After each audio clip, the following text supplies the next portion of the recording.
Welcome to Season 2 of Strengths on Fire, the Great Strengths Debate. Think you know Clifton's strengths? Think again. This season, we're breaking down the biggest myths Challenging conventional wisdom. and showing you how strengths actually show up in leadership, life, and the messy middle of real work. Sarah, you want to light these strengths on fire? Let's light it up! As always, the delicious Sarah Oh, God, it Collins. sounds so weird when you say it that way. Dude, you're never allowed to say I'm delicious, okay? You can call me delicious, Bill. I'll take delicious. As always, I'll take that. The delicious Brandon Miller. The delicious Brandon Miller. Okay, So, thank you for yes. that. Go, Brandon Miller. You can be delicious, Bill. You're never allowed to say that to me. Oh my God. Listen, you. Delightful, dedicated, All those are true. darling. All those are true. All those All are true. true. All Great true, Sarah. keywords. Delicious. I can't handle it. It's too much. But you're much. amazing in every way. Well, thank you, but you have never. No, I can't even say it. Move on. Oh, good This thing Lord. just started weird. Brandon's like, you know what? I actually have never listened to this podcast before. What am I getting into? We are just, season 2 is just a train wreck of a season. I Here we think are. part of it is we are so excited that we have an amazing other podcaster on with us today. Right? Yes, right. So- Yeah, the bar is set high because we have a great fellow podcaster with us, and here we are showing a true dumpster fire of a show. Actually, I love the fact that you went dumpster fire right out of the gate, right? It is a hallmark of our show. It's a section. So I That's like right. that. That's I'll take the right. dumpster fire opening. I like it. I'm in with Okay, it. So let's just keep rolling. You have a question for me today, I think, Mr. I Dipple. actually- Is that true? I actually do have a question for you. I'm just curious. Can you tell me what is a misconception you're seeing around growth and leadership lately? Ooh, I love this question, which is a great way to delay to let me think about it a little bit more. It is. It's good. You've stepped into it. Yeah. Conception about growth and leadership. And leadership. lately. Yeah.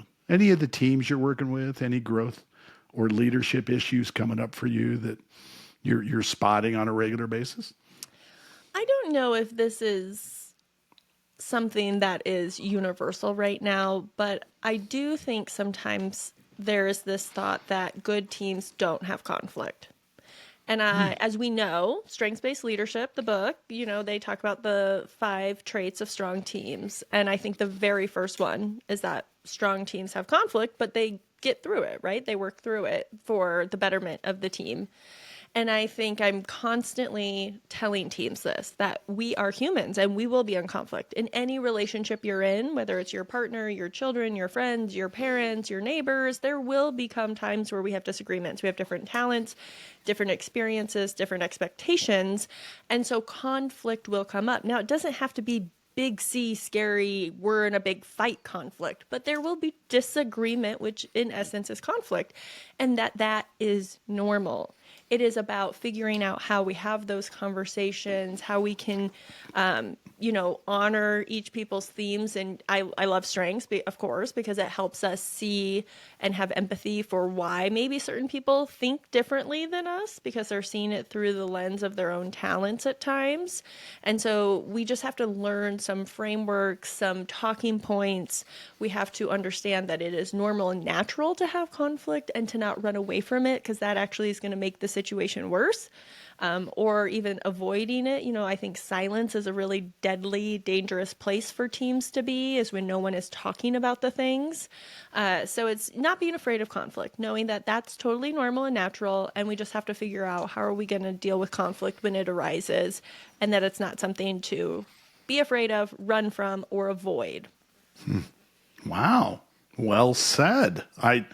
I have been finding lately, and one of the things I would say comes up frequently with some of the groups I'm working with is that, and I think most companies are dealing with this problem consistently now. It's the problem of attrition, and how hard it is to keep and maintain. And again, we don't get political on our podcast, but it certainly seems some of the leadership vibes that we're getting in the larger scheme of the world right now lead us to maybe understand that, hey, attrition is just attrition. You don't want the job, move on, go. Whereas I think it's incumbent upon us, and some of the coaching that we do is, wait, actually, that attrition is not only painful and costly for you, but it's unnecessary, or at least some of it is, right? Yeah. We should have a methodology and a way to take back that attrition and maybe curb that into something that is actually much more normalized for you, less up and down. And how do we get the cream of the crop maybe staring back at you? How can we get that coming back to that end? So when I thought about that question today, for me, it was the groups I'm dealing with, some of the problems that they're running into, and some of the mindset that they have around it, that it's just okay. And maybe not okay, but it's just the price of doing business, when in reality, there are some tools we can use to make that a much more palpable and less big problem for them. So, Brandon, what do you think? Thoughts? I get the question sometimes, I see it come on social media, about leaders born or made. And I always find that an intriguing question, because I think every human is born with potential to lead, and hopefully they accept whatever leadership role in the house, in the community, the school, the family, the job, of course. And then, but if development of leaders is something that we can grow in, it's skills we can learn, then I find that nobody's exempt from the opportunity to become leaders. It's their aptitude, right, and then the investment to help them achieve. Now, I can also believe at the same time that some people do have different capacity than others. Some can lead tens of thousands, hundreds of large orgs, right, or on the political scope, millions. And then down to people that they can lead a family, or they can lead a team of 10. But that is an interesting question, I find, when it's put back in the idea that some can't. And I refute that. I think it's very possible for every one of us to lead, and lead well, and do a good job at it. Yeah.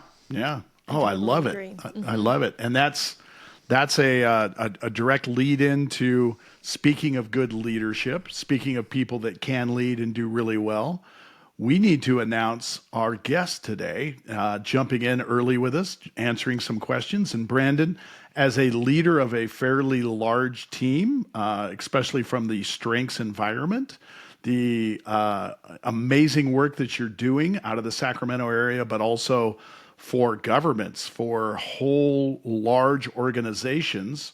Welcome to the show, fellow podcaster, fellow strengths coach, the man that pushes the envelope with Gallup as much as any human being we know, Brandon Miller. Welcome to the show. Thank you, Bill. Yeah. Yes. Can't say that last one is my preference, but I think by nature in life, I push boundaries. So Yes. it's kind of irrelevant who they are. It's going to happen as the maximizer sees new ways to optimize and increase, and find ways to, we can make it bigger and better. And it's that number one that never quiets. It always is thinking out that way. Yeah, Yeah, completely. and that's a great lead-in. Can you tell us about your top 10? Because I am looking at a very orange report right here in front of me. So share with the audience what you're bringing when you are out there challenging, pushing for better, running these companies, running this big family, being a leader in the community. Tell us the talents that get you there. Yeah, so maximizer's the lead. Then comes the engine, achiever, that drives it all. Activator is probably the strength that is most core to my being, in terms of the strength with no shutoff valve. That strength is present whether I want it to be or not, and sometimes not is more than is, but it's there and it drives things fast. The next two are really probably my primary leadership strengths. I lean very heavy on strategic and arranger, because they do help to categorize, calm, bring a bigger picture. My number 6 is what I call the anchor. It literally influences every human relationship, commitment I make, purpose, values, and that's belief. And then comes the orange slide, I call it. It just becomes just a blur of orange, and command, communication, self-assurance, competition, and just for fun, 11 significance. So that's the orange slide of life, and I've enjoyed learning the nuances between those strengths, how they show up, how to characterize, call up which character I need at which time. But sometimes they gang up on me, and I have to realize that that influence will happen, and it's a matter of learning and growing and maturing how they're best used. And I love that because you're, I think, the perfect person to come in today. You know, season 2 here at Strengths on Fire is all about the great strengths debate. And while not every episode is necessarily signaling out one strength, because we're not necessarily only wanting to do that, your episode we get to, because I think we get a lot of misconceptions about this strength that we're going to talk about today. And you have this in your top 10. You've got a lot of it surrounding you. You have a lot of experience with it. And so I can't wait to get into it today. The question for our episode is competition a superpower or a secret liability? My answer to that is 100% unequivocal superpower. Superpower. You have to tell Superpower. us more. Tell us more. He's running with superpower. I love it. All right, let's hear it. Hard 'Cause out the gate. I'm taking a side. It's very definitive on this one because I mentioned at the front end of the podcast that 3 of my children lead with number 1 competition. It's in my top 10. It could land anywhere in the top 10 at any given day, depending on the circumstance. So I like to think of the top 10 as a wheel. It's not linear. It just changes, who you go to when. So it's a dial up, dial down. And competition has such force behind it to make itself and everyone around it better for the purpose of winning. And winning is, to a competition, a zero-sum game. Either I did or I didn't win, period. And as a result, competition and its drive and its purpose really wins most in the field of preparation. Great competitors are great preparers. They practice. They invest in their craft. They do the extra work to be the best at whatever it is they're trying to win, because no competitor wants to compete knowing they can't win. None, ever. I recently started playing pickleball. And for all my pickleballers out there, which, by the way, big plug on this, I learned recently from Dr. Daniel Amen that paddle sports are one of the best things we can do as our brains age. It's one of the best things we can do to keep our brains sharp, to stave off dementia, other issues. And so twice a week, it's great for you. Well, I was looking for another outlet for exercise on the cardio side, and I can only do so much on a machine that takes me nowhere, and I hate jogging. And so Relatable, honestly. I'm like, I'm with you. chasing a ball that I'm trying to compete to win, that I can get really excited about. Well, my 15-year-old son plays pickleball in school. And so we've started a banter about whether or not Dad can beat him. Now, my 15-year-old is a physical specimen. He is an amazing athlete, and I really have no business competing with him at this point at anything because he can run faster, jump higher, last longer, like all the things. Except pickleball. And so in pickleball, I have a fighting chance with him because there's, you hit the ball too hard, it goes out. You hit it too soft, it's the net, right? There's nuance to this game. And so I find something I can compete in because I know I can win. Now, yesterday, he beat me 3-1, but believe me, I cherish the one. I came home and I was talking to my wife. She's like, how'd it go? I got him in a game. I got him. It went to overtime, but I still got him because, he's all the things, in terms of stamina, everything else. But that's an example. So competition competes where it can win, and they can make their whole team winners. That's literally the right mindset for them when they show up. Excellent. Now, do you think, though, that there are people with competition who have a hard time maybe seeing it for the team and get competitive internally, just wanting to be the best? Yeah, I think anytime we look at human personality, the reality of maturity, growth, and I think it's fair to say that every one of us at every level of any strength can be immature.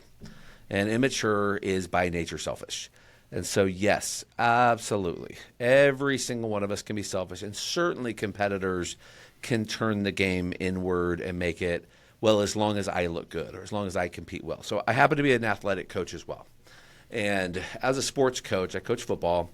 There are times where your very, very best athlete is actually a liability to the team more than an asset because they're selfish, because they're mature. Yeah. And a great coach doesn't dispel the athlete. The great coach works on character and maturity almost more than the game. There's more investment in, hey, let's make you an excellent team member so that you have, I coach 8th graders, so that as you move on with whatever you choose to do with sports, you become someone that, that your team wants to rally around. And this last year we started with a young man, his name's Nick. And Nick is an amazing athlete, fast, catch the ball, play any position you want him to play. And he was our number 2, actually, to my son. My son was our number 1. That's not just me playing daddy ball. He was legit the number 1 guy on the team. Nick was number 2. Daniel got knocked out mid-season. Season over. Can't play. Nick had to become number 1. So this kid who at the start of the year could not lead himself down his own straight line all of a sudden found himself the leader of the team. And we got to look back on the investment we made in Nick's development at the front end of the year to realize now we have a leader. And I got to stand up at our end-of-year coaching event, and I got to give the MVP prize to this kid to say, more than what he did to help carry the team to our success, this guy became a leader. And that was one of the coolest experiences that we had. And it goes back to your question, your answer to the question that Bill asked us at the beginning about, and you were talking about, can people become leaders, right? Are they born or are they made? And I think you're just adding evidence to the fact that with development and experience, we can shape people in to step up. And it's interesting to see that competition be molded in a way that sees the we over the me. I will offer this because it is true that competitors want to win for themselves. I mean, that's just fact. Because it matters more to win than the fear or hate of losing. In fact, the fear or hate of losing drives them more than the glory of winning.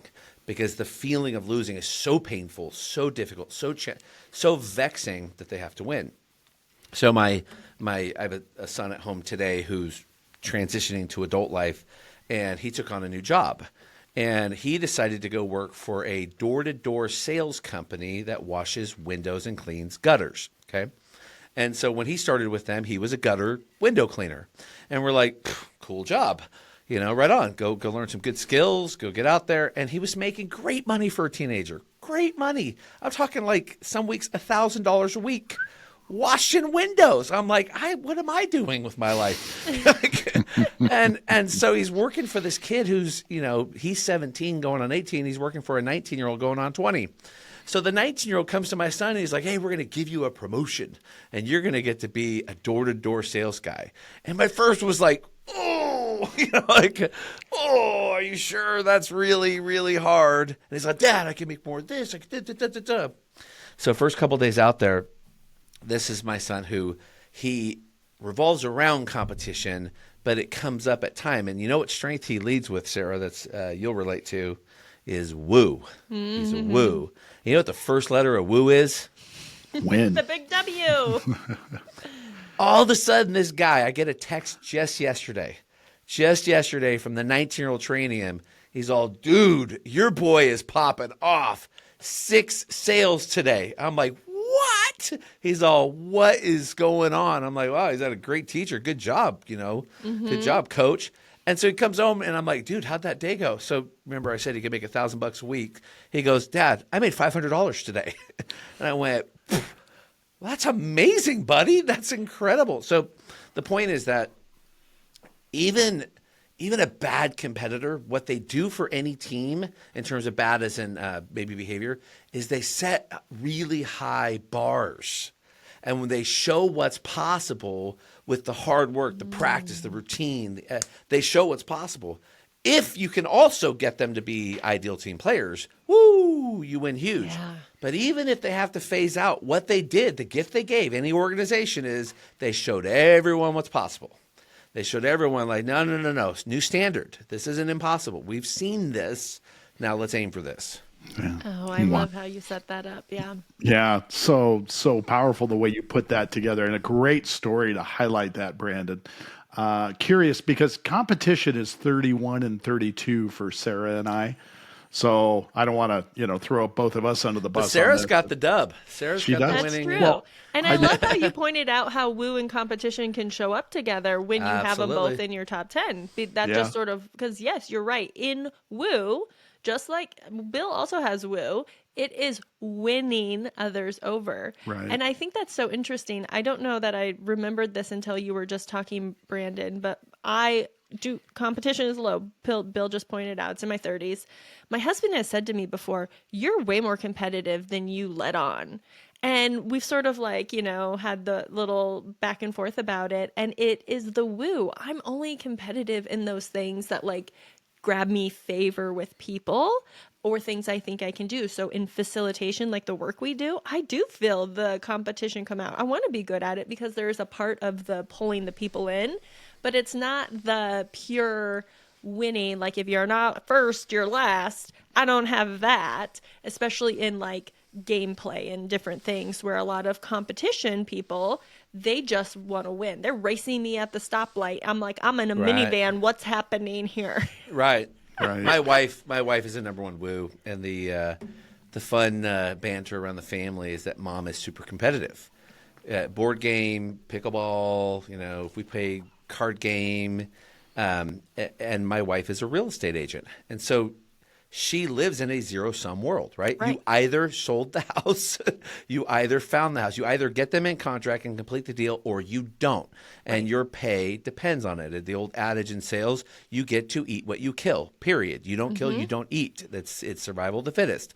And so the family, laughs because mom doesn't have competition anywhere near the top 10. And they're always like, yo, you're a closet competitor, and I joke with her. I'm like, yeah, it's in your number one. Like you want to win, and and she knows, as you probably both know well. When you've won people over. You know when you got it. You know when you got it, and you know when you don't. And sometimes it makes you work harder to win them over when you don't, and that's very close to competition. They live very similar lives in just different spaces. Yeah. Yeah.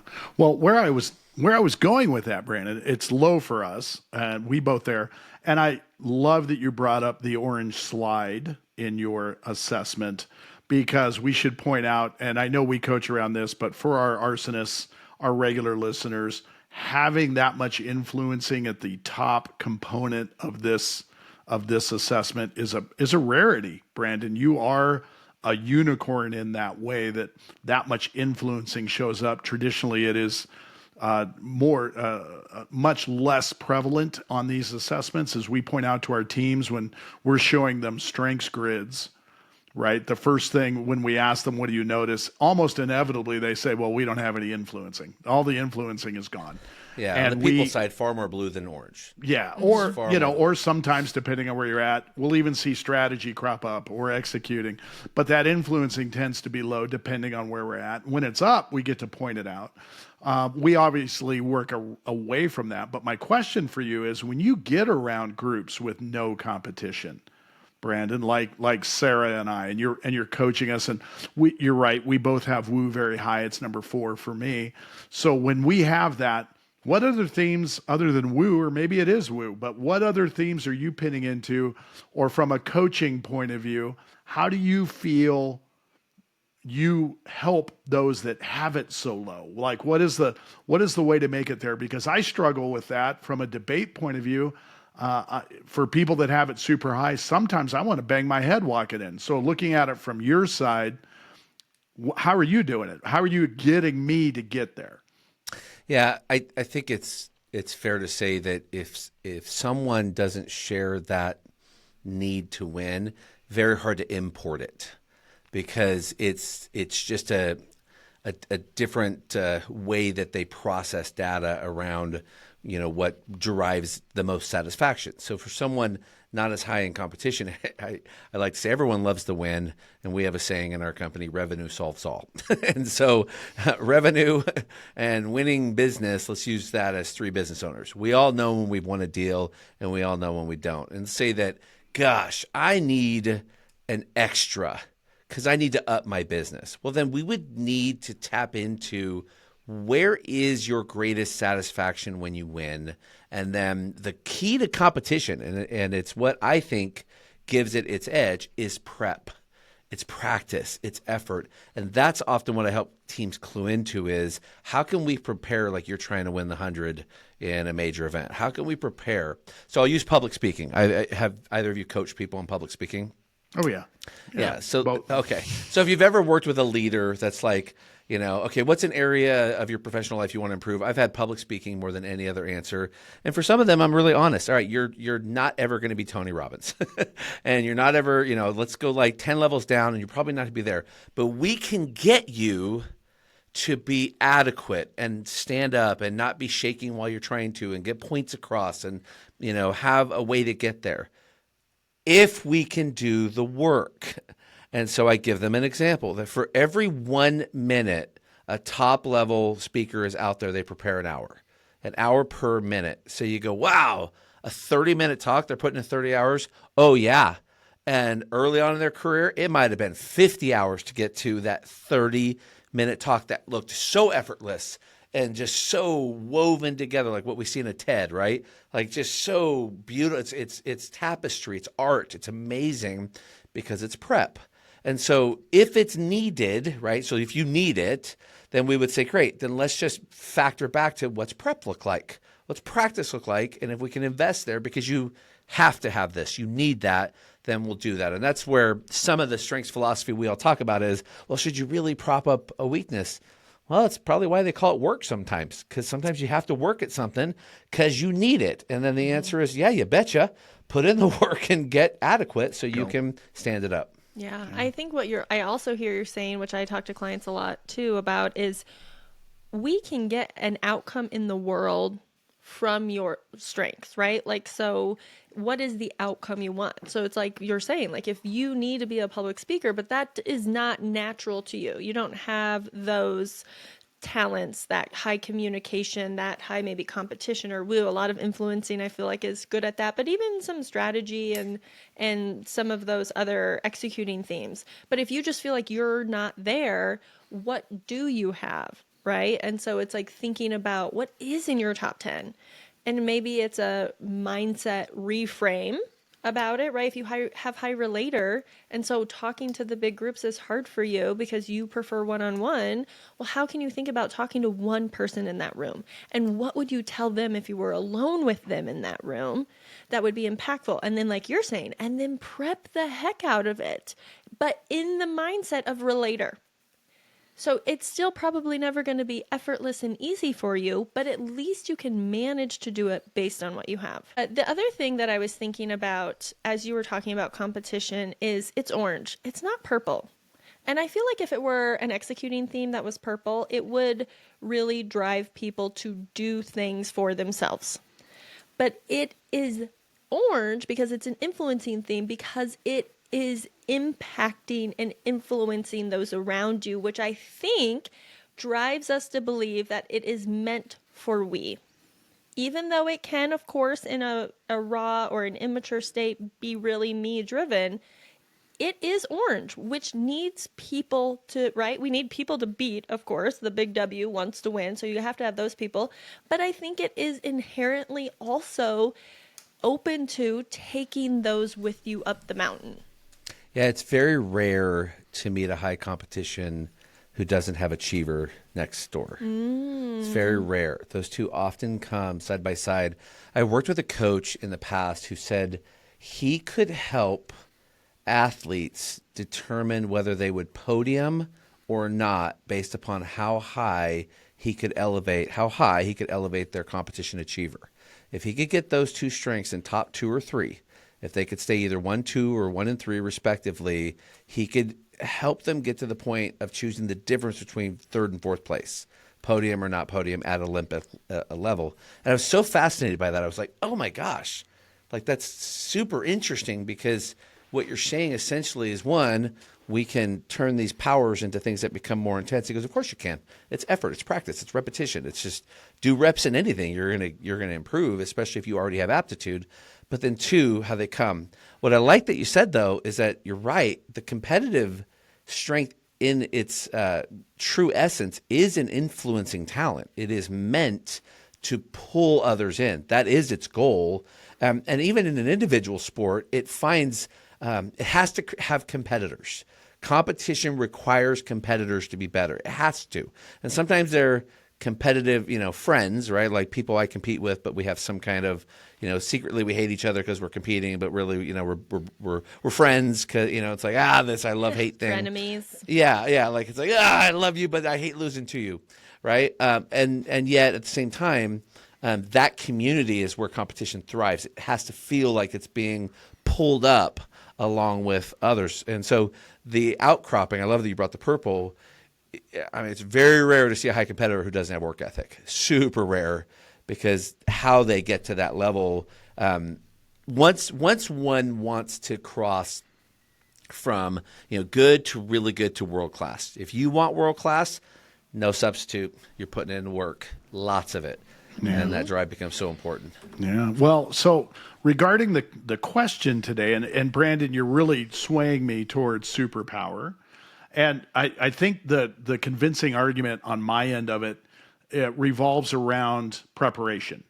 Because how often I'm a pure relationship guy, how often am I coaching people and they aren't doing the work? How often am I investing in them and they aren't prepping, doing the homework, doing what we're doing, whether it's a group and I've got to push them to get there, or more likely an individual where I send them off and I know they did the homework in the car sitting in front of the, of the spot here because they didn't do it for the week, right?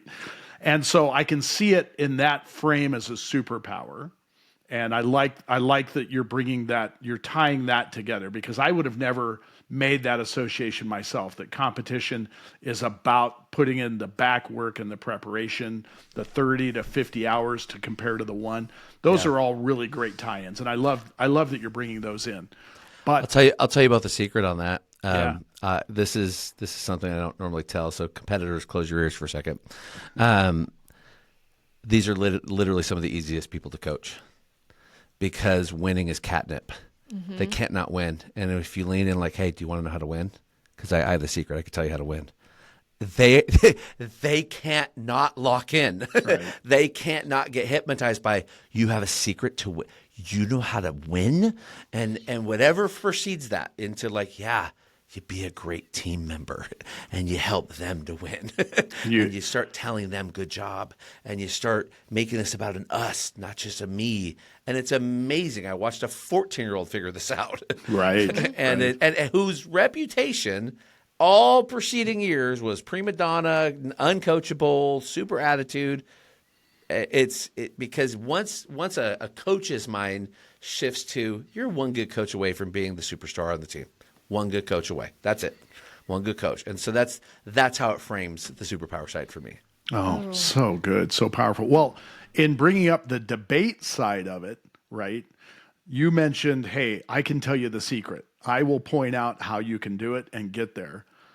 But for the sake of a debate, can't it be more of a subtle liability in the backside of it, a secret end of it, that I am going to push the team, I am going to put us under the umbrella of competition, and I am going to go one-on-one, do it secretly or subtly on the back and push. I'll do the prep, but I don't need everyone to see it or notice it. I can do it in a different way that pushes it. So mostly for the sake of the question, sure, still putting in the prep, but don't need the all-out win unless we're all doing it. Right, yeah. We're all there. Interestingly enough, and I wonder if you two have seen this, the people that I've noticed in my career and even on my teams that have the toughest time with competitors can certainly come back to just bravado and behavior, attitude. But what I've often noticed is it's intimidation. It's this level of, they're like everywhere all at once. They keep doing everything. Like, why are they just working so hard, right? And it's this interesting piece where, yes, they can really stunt a team if the leaders aren't careful. Absolutely. And if a leader, this is where it gets super toxic, right? If the leader wants to have the competitor run with the field, so it's trying to pull the competitor down to the field, that's toxic. That actually starts, I've watched that just completely undo a team dynamic, because now the competitor's over here under the breath saying things. Well, if you just let me, just give me the chance, or just put me in, coach, like this mindset. And so I do agree that the toxicity factor that can come with this strength is acute. Sure. It can unravel a team fast and bad. Yeah. I mean, very bad. And I'll give you the worst example of all. This is like the one that some know this. Maybe you two have heard this or seen this. It is very rare for the number one competitor in a given field or sport to also be a great coach. Very rare. Yeah. And why is that? They keep running it through themselves. They keep running it through, if you just did what I do. If you just this do is what how I tell did you. it. And that's not great coaching. Because they're not seeing the people for the talents that they have and bringing those up. They're saying, do it the way I did it. Yeah, arguably one of the best basketball players on the planet. And Michael Jordan was a terrible coach. Yeah. Wasn't even a good owner, because it was always ego for him. Yeah. Because where he belonged was making teams amazing on the court. Trying to coach people to do what he did, that's not going to be. So there are times, to your point, that competitors may struggle in some of those roles. But interestingly enough, when they're not the coach of the team, but they're the CEO of an org, sometimes that's perfect positioning. Yeah. That's actually great, because then they're out there fighting for the brand. They're fighting the big enemies. Yeah. Yeah. And so the internal team is being pulled up to it. Yeah. I love That's what my- you're saying here, because it is highlighting to me that, again, going back to, are leaders born or are they made? I think we're hearing more and more like, you can be born with high competition, which may set you up to be a good leader, but it's finding the right place for your leadership, right? Is that as a player on the team, being the team captain or the person rallying people? Is it the coach? Is it the CEO? Is it the supervisor? Right? So there are so many different places and types of leadership, some really formalized and some more indirect. And it's finding where is that sweet spot of leadership for you. Just like knowing Michael Jordan could be a great leader from the court, but as a coach or an owner, not the same, because that's a different place. It's a different mindset. And so it's like recognizing where is my leadership. And it might take a coach to help you figure out where is that place where you get that leadership in the right swing for you. I'll give you a good example. I want to add on exactly to what you just said, Sarah, because when you mentioned the absolute best in the field isn't always a great coach in that way, instantly in my brain I saw Michael Jordan. That was the vision that flashed for me right when you said it, and I was thinking, well, I can't go there. I'm gonna upset every arsonist out there. But you brought it up. It's a fantastic reference to it, and I would build. Don't on arson that. me, people. Don't arson me. No, don't do it. But I would We only also use our arsonists for good. yes, only lighting strengths on fire. However, talking about another star in his own right, not. I think we could all say not in that same realm as Michael Jordan, but has made that transition from being incredibly good himself, but to being amazing, Steve Kerr. And so when I think of Michael Jordan and the minute he was done, played a little baseball, disappeared, world famous ego, didn't want to, plays here in the golf tournament up at Lake Tahoe. Difficult to talk to, difficult to deal with. Do it my way, and then that's the best it'll be.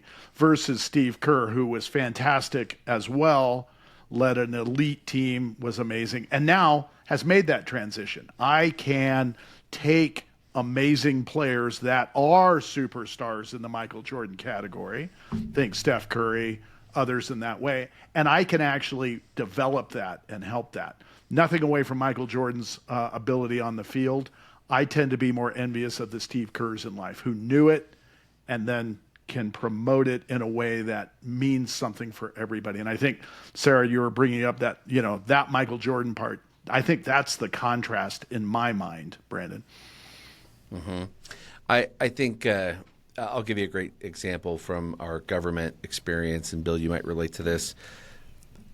When some teams that upsetting the balance of the team is and having a high achiever or competitor in a government setting could potentially, really dislodge their effectiveness for whatever it is they're trying to accomplish.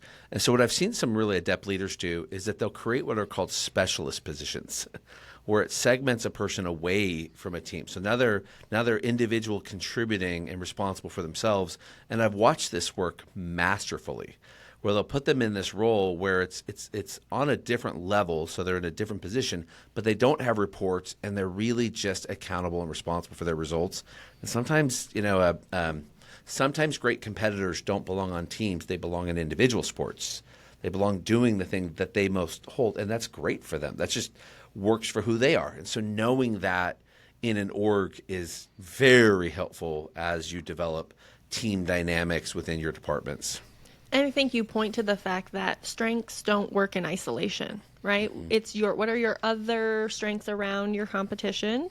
You need to know that. Your manager needs to know that, because it's going to look different. The way you show up with your competition will be impacted by your other 9, 10, 11, 12 strengths that are around it, and how you've been developing and your life experiences. And so it behooves your leader, your teammates, to understand that, and for you to do a deep dive on your own top 10 to figure out, like, what does this competition come out like, and where does it come out the best, and how can I maybe polish it up to get even better results for the thing that I'm working toward. Absolutely. So good, Sarah. Really nice. Now, Thank would you. Kobe Bryant had been a good coach? I don't. No. And not because he didn't make people better, because he really did. I mean, he's famous for calling people up, and his work ethic is legendary. Yeah. I mean, that guy was an uber talented individual who became, out of this world talented because his work ethic was. I think it was him who said about Shaquille O'Neal, another world global best basketball player, if Shaquille worked half as hard as Kobe, half as hard, the guy could have been otherworldly with his natural physique and his ability, but he laid back on talent, right? He had all the size, the skill. Yeah. Kobe was the guy that just so exceeded because, the Kobe rules, how hard he worked. Yeah. And so that would be difficult to transition to the next generation of athletes, perhaps. Again, just a big Kobe fan, so me too. And I agree with you. I think it would have been difficult, but from a difficult point of view, transitioning from that, and this doesn't have to be competition for you, although that's the touch point today. Brandon, let's hit on a dumpster fire for you. So obviously you're pretty amazing at the orange slide. We see a lot of strength in there from a lot of the strengths that you have listed in the themes. When does one of them get in your way? Which one would you say is the most likely to cause a dumpster fire in your life? It's hard to pinpoint one that does, because the cause for dumpster fires in my life always revolves back to the issue of control. It's when I don't think I can control a situation, a circumstance, something I'm working toward, and it will induce a level of anxiety. And once I move into any level of thinking outside of my logic stem, right? If I move out of frontal thinking to amygdala, now I'm just fight or flighting, and we got to move fast. That's dangerous for everyone around me, because it comes with so much force behind it. The decision is so much force, and it can lead to a bad play. It can lead to a wrong call, and those stakes get higher as you grow further, right? You have more responsibility. So I find that I probably have to call an activator out, because it is my catalytic sense of urgency. And I need, we need to do it this way. We got to do it now. And if I feel the spin of that coming, of now I can feel the pressure, that's my trigger warning to go, whoa, let's breathe. Let's count. Box breathing, in for 4, hold for 4, let out for 4, hold. Like, I have to reset everything back so it's No, we're going to think this through. Same urgency, different emphasis. You know, my 50-year-old self now thanks my 30, 40-year-old selves for teaching me things not to do, that hopefully, you know, this new phase of life, I get to carry that wisdom. Yeah. I love looking at your report and seeing maximizer, achiever, strategic. I can see those as catalysts of control, right? Getting stuff done, knowing what to do, driving for perfection. And then it's just hilarious. You mentioned at the top that activator is so innate and core for you. I feel that way. I feel like a lot of people with activator, that is just a core strength that we cannot deny. And it is almost always people's dumpster fire too, is that for whatever reason, right? It looks different for everyone, but that push, it's like it has to be managed. To control it. And then to look at your strengths, I can see the activator is the one that jumps you on maybe that influencing slide that then push forcefully, because you've got command, self-assurance, right? Competition, communication. If not managed right in an activator state, I can see it coming at you like a freaking hurricane. Like, this is what we're doing. We're doing it now. We're going to do it this way. And I know, right? Like, boom. Which is fantastic in a crisis. Oh, I'm sure. Fantastic in a crisis. Very clear-headed. I go into a mode of just make decisions, move quick, very definitive. Hit it. Yeah. Yeah, and that's natural. So I don't lose myself in those settings. I go actually to a cooler state, but it's the lead up sometimes that I've had to learn. Whoa, now we're, I'll just use family crisis. Things that I want to control. I want to step in. I want to fix. I can see the answer. Why aren't you listening to me? I can see the answer. Oh, for the love. Like, that's such a humbling life reality of you are in control of very little. You are in control of so few of things. And the one that you can try your best to maintain is your response to it. Yeah. How you respond, how you channel peace, how you channel. One of the last year, my word of the year was shalom. How do you channel that peace that overrides chaos? Yeah. Yeah, that's really nice. Now, and I hear you saying your activator is the one that does that. You and I have activator in the exact same spot, number 3. Sarah, it's in your top 5, right? I think it's number 5 for you as well. But you have maximizer number 1. And when I see that activator maximizer, I tend to think supercharging each other, right? I'm going to jump on it. And not only that, I'm going to push, drive. Once the maximizer gets rolling on what it sees as wrong, which is where the maximizer restorative cousin combo comes to play. Once a maximizer starts to see what's wrong and activator wants to fix it, ooh, that's a dangerous place to fall. Because the maximizer will pick it down to the nub. I'll see everything wrong. I'll notice all the ways it needs to be upgraded, and that's not good for a person, and it's not good for a team. So it's that place it can go where it does require some. Because if I'm being very honest, if it's going to make us lose, then that competitor is coming up going, hey, we're not going to win the game, the deal, the opportunity if we don't clean our collective stuff up here. We got to clean it up to get where we're going. Yeah. How I help us clean it up becomes more to the point, more to the issue, because I've learned with teams, sometimes losing is not the worst thing that can happen to them.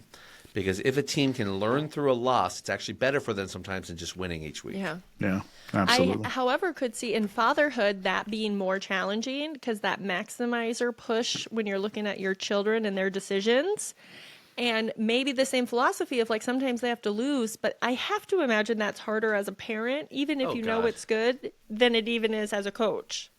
So my youngest of 7 is 15, and I was telling someone recently that I am 7 for 7 with my kids losing their mind at the age of 15. 7 for 7 with just the stupidest decisions at 15. and it's like I knew it was coming. I knew it was coming with my youngest 2 are boys that are still at home, and I knew it was coming. And I'm just like, okay, I'm ready. I think I'm ready. But it's taken on all different shapes with all 7. And honestly, they're all so much better for having to learn through bad choices, To go through failure. it. Yeah. They all are better. And as much as I might hate it as a dad and I want to control and change, and I'm actually finding some decent success with this young guy, Daniel, in how I'm coaching him through and working through. And all right, dude, yeah, you're grounded for 6 months for that craziness, but we're going to learn. We're going to grow. I'm going to It's give a you learning opportunity moment. to come back from this. Yeah. Let's rebuild. Let's get trust back. Let's start again. Yep. This Learning is crazy. moment. My Yeah. kid decides to sneak out of the house. We have cameras on the sides of our house. So at 10 o'clock at night, the night he knew he was going to sneak out, he's on a phone, okay, and he's talking to the person about using a box to cover the camera while he's on the camera. Oh, And so he's honey. talking, and then the cardboard box goes over, and then no more video for the night. And I'm like, man, you're not a very good criminal. Like that was poorly executed, son. You don't describe your play while you're making your play, but I'm like, it's one of those where it's like, you still want to deny it? Are you sure? Right. Are you sure you want to say that didn't happen? Okay, we can do that too. So, Got but it. hey, we got to learn from that, right? We do. Well, and we Another always- perfect learner. We always say, the best managers are coaches. And I think the best parents are also coaches. Like learning how to be a good coach and to lead with curiosity. I just think that it can help us all in so many ways. I'm glad you said that, because I remember how competitors need something they can win. So this is what I did for him. He has a 24-week consequence that he has a long list time. of right. That He is. has a list of 12 Wow. things, and if he does the 12 things each week, a week comes off, and so it works backwards. So you've gamified it. You've Exactly. gamified his So consequence. if for 12 weeks he's doing all the things, we don't have to ask about chores. He's doing some other personal development, growth things. He does it like, hey, 12 weeks is going to fly. And what he doesn't know is I'll bring it to 10 if he knocks it out. Yeah. It's like the time is actually less important than learning how to grow. Yeah. Smart. So smart. So good. Well, we've added a new section on this one, Brandon, on season 2. That section, instead of just asking you a dumpster fire, talk about a firework moment. When do you think one of your themes or a combination of your themes gives you that moment to explode in brightness, shine, be out there and really exemplify you at your best? Sure. Probably my favorite strength of all of mine is a ranger, from the standpoint that I am so naturally wired to be a team player and to celebrate the success of team players, because I can see which team member fits the best role to get the best outcome. And so when I have the win of bringing in the next level of talent, so this is where Maximizer plays, right? That right person, right position, and then moving away from them so they get to be the fullness of who they are. Don't micromanage, right? Let them lead. Let them become what they need to be in order to fill every role. Those are my firework moments. That's when I'm the most excited. It's a major transition I'm making in our business right now with the acquisition of another company, launch of a third. My role has to transition, and I'm thrilled to have amazing leaders ready to take position in each organization as we grow. Yeah. Oh, it's so great to hear people's firework moments. I love this new segment. So another new thing we're doing on the podcast is we're trying to bring in the LinkedIn audience. So we're putting up polls every week as we record these episodes to see what the people out there think about these things. And so the poll for this question was, at work, competition is ... And their options were a performance driver, totally misunderstood, a culture disruptor, or it depends. And we had 92% of our respondents say it depends, 8% a culture disruptor, big old goose eggs on totally misunderstood and a performance driver. What does that tell us about what people out there are thinking about competition? I think if your sample size includes strengths coaches, they're given the safe answer. Because it depends is always the safe answer. That's always every strength, it depends, how it shows up, the maturity of the person using it. Right. I'm more of the performance driver, because I think that's the gift competition gives any team, is whatever, whether for good or not, they're gonna do something with performance. You're gonna learn from them. They're gonna show you ways to win you hadn't thought of before, but I do think depends technically right? In terms of Sure. help, hinders, what we know about strengths, what we know about talent patterns. It really is conditional. But sometimes as I said today about the bad rap of competitors, and going back to your Steve Kerr comment, Bill, it's going to come down to the coach. Yeah. So often it's coming back to the coach. Michael Jordan was not Michael Jordan without Phil Jackson. He True. would have never, ever won 6 championships without a coach who understood him and understood how to work within that strength he brought. And that's his genius, right? It's how he went on to do it with the Lakers. That's his genius. So great coaches, I think, are, the depends isn't them. It's who's driving, Yeah. who's leading. Yeah. And we Yeah. had one comment from Chris Kruger on here, who I've coached before. So I'm happy to hear that she said, healthy competition can be good in certain situations. But for the most part, I like to express that we are all one team. And when we work together, we accomplish much more. So seeing that competition as a we over a me, and that mindset of that as a leader, and how powerful it can be. Excellent. Yeah. I in that poll survey, I did not choose it depends.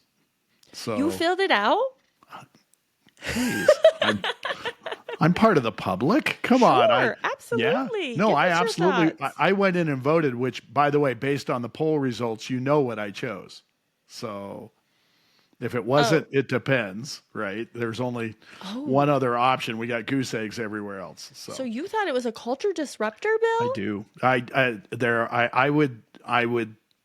It's fair to say it depends, but I did choose culture disruptor because I see that playing out for a couple of groups I'm working with right now that I'm working to get them to the it depends matter. So, yeah. So have you learned anything from our episode today that you can take back to your teams? Absolutely. The first thing is I need to bring Brandon to Reno a couple times, have him like co-work with me on some of my groups. But yeah, no, there's so many good moments, and I would say I'm getting them all to the middle ground. The it depends. I've partnered up with some other coaches in Reno for 1 or 2 people, and they've made a big difference too. Some of them don't even use strengths. Some of them are based on another philosophy that works well, and that seems to tamper and work with those teams. So I would just say I chose as a disruptor because I spot it, and that's the one that I see, but getting it to move the other way is the goal. And I love trying to get to the goal, Brandon. You and I approach coaching very differently, but we end up in the same spot so frequently. And I think that's why you and I have worked together on some stuff, and we've partnered up and talked on ways to keep moving. And I just love the philosophy and the idea that there are so many ways to get there through competition or through other means. And let's find that ground where it's the most successful for you. So, yeah, I agree with that part of it. I absolutely love the idea of we'll get there. We will make it happen. So, did you vote, Sarah? I didn't even No, of look. course not. I made the poll. I don't need my opinion in there. I got this whole hour to talk about what I think. Well, I mean, at very least, you can get a poll result out of it. I mean, you're part of it. Come on. So, all right. Well, Brandon, we are so fortunate that we have a cadre of amazing guests when we ask to do this. How often many people fill in, come to us. We get requests on the street. Sarah pointed out to me, a friend of hers came up and said that a doctor approached her and said, I'm listening to this new podcast. You have to check this out. And she said, not only have I checked it out, I'm good friends with Sarah. So, we're starting to hear some of that great feed, but that really is a shape of the people that we bring on that bring such good content to the people we reach out to and the listeners and the arsonists that we have. So thank you for that, Brandon, for coming on, talking about what you do and how you come in, how you see the competition debate, but also how that orange slide moves so effortlessly for you to help you influence and move people. Brandon, you want to tell the people where they can find you and your companies? Sure. I think it's LinkedIn, Brandon Miller, 34 Strong, LinkedIn. You can find me there. And from there, you can learn about Coach to Coach, the podcast that I'm hosting. We're on season 3. Whoop, And whoop. this is all about secrets of the strengths. So we're uncovering the nuances of how two people can share the same strength as the three of us share activator, and how it can show up very differently based on the ones that are around it. So we're having fun with that, and you'll also find 34strong.com and churchillleadershipgroup.com as our most recent new acquisition partnership. Ooh, excellent. And how much we love Brandon's podcast. Sarah and I have both been a guest on season 2 for Brandon's podcast, and we're both being re-invited for season 3. So I'm sorry. I know I'm already on. I haven't been, but no FOMO over here. Pretty sure on the pre-show. We're going alphabetical, Sarah. We have a little time to get to yours. Yes, it's going alphabetical. So hitting woo on later in the year. So, but yeah, Brandon, again, thank you so much. Your podcast works for us. We love being on it. We love listening to it, and we love your honesty around competition and how you bring it from a family point of view as well as what you're seeing out in the world. So thank you for all that. Thank you, guys. Awesome. Well, with that, we're gonna step away for this week.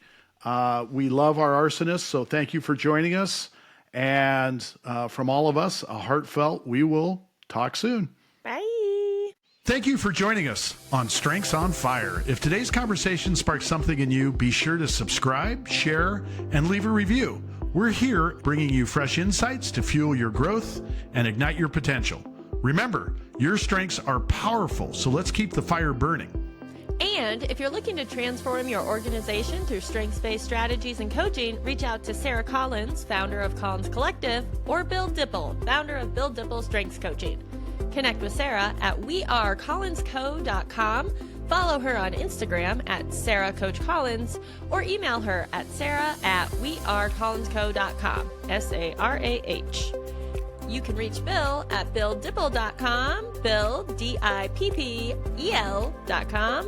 or on Instagram at BillDippleCoach, or email him at bill@BillDipple.com.